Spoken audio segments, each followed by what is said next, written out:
Hey guys, we've reached the part of the show where we get to talk about fantasy football. Now the format of this show will be a little bit different because a lot of the leagues out there do a really good job of giving you guys projections of what your players will do each week. So I'm not going to spend a whole lot of time talking about the top 5 running backs or top 5 wide receivers.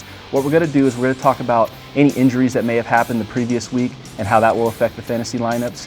Any guys who are maybe potential sleeper picks out there that you could pick up off waivers to plug in if you've got a guy on a bye week or one of your players got hurt. And it's a show about the Bucs, so we're going to talk about the Bucs too. So let's start with the Bucs.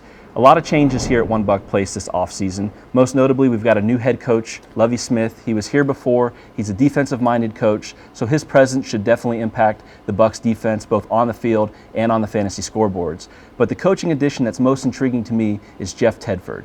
If you follow the NFL, you may not be that familiar with Jeff. This is his first job in the NFL, but he's a well-regarded college coach and known as more of a quarterback whiz. In fact, the last 20 years of college coaching, 8 of his players went on to become NFL quarterbacks. Most notably is Aaron Rodgers, the All-Pro quarterback for the Green Bay Packers. So I'm interested to see what his impact will have on Josh McCown and how we're going to perform offensively with him calling the plays. Now, when we talk about Josh McCown, he was the backup quarterback in Chicago the last couple of years, got an opportunity to start 5 games last year and did really well, averaged over 300 yards a game when he was in Chicago. And when you look at the targets he had in Chicago, at least on paper, they're very comparable to the targets he'll be throwing to here in Tampa. This year in the draft, the Bucs went out and drafted a wide receiver, Mike Evans, with the first-round pick. And our second-round pick, we went out and drafted Austin Jenkins from the University of Washington.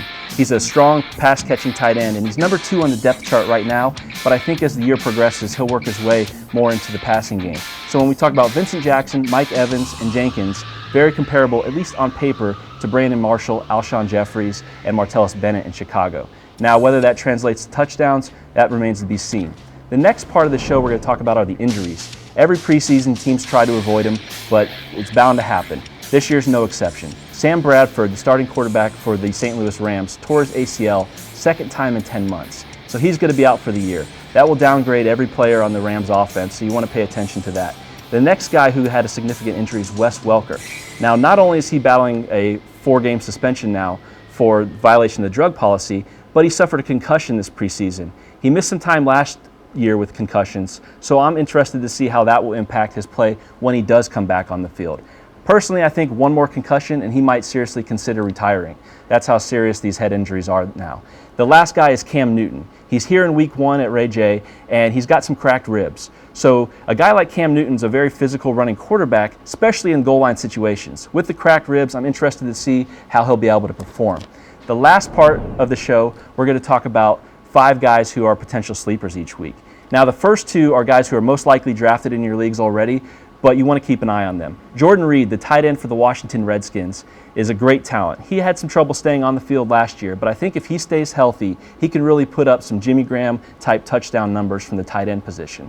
The second guy is Carlos Hyde. He's the backup running back in San Francisco. He's a rookie out of Ohio State, and it's no secret that Frank Gore is getting up in years there in San Francisco, and they're looking for somebody to pass the torch to. It looks like Hyde might be that guy. He averaged almost 6 yards a carry this preseason, and I don't think it's unreasonable to expect anywhere from 8 to 10 touchdowns from him behind that 49ers power run game. The last guy that I'm going to talk about before I get into kind of the super sleepers is Hakeem Nicks. He's a name that's probably familiar to a lot of fantasy fans out there. He had some great years in New York with the Giants.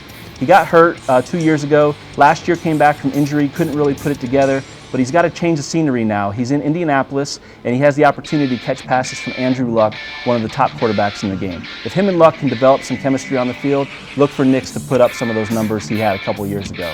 The last 2 guys are a little bit further down the depth chart. Christine Michael, he's a running back in Seattle. He's behind Marshawn Lynch, and similar to San Francisco, they may be looking to phase Lynch out of the offense as he gets up in years, and Michael could be that guy to take those carries. Lastly is Tavares Cadet. He's a really unheard of guy. This is his 3rd year in the league, and he's only had 1 carry in his career. But when you talk about the New Orleans Saints, they lost Darren Sproles this offseason, and he was a major part of their offense. He caught over 75 passes a year for the last 3 years, and they're going to need somebody to replace that production. And I think Tavares Cadet is the one most capable to catch passes out of the backfield for the Saints. So that's all I've got for fantasy football this week. Thanks for watching. Tune in next week for more talk about fantasy football. Remember, #ThePlank if you have any questions on Twitter, and thanks for watching.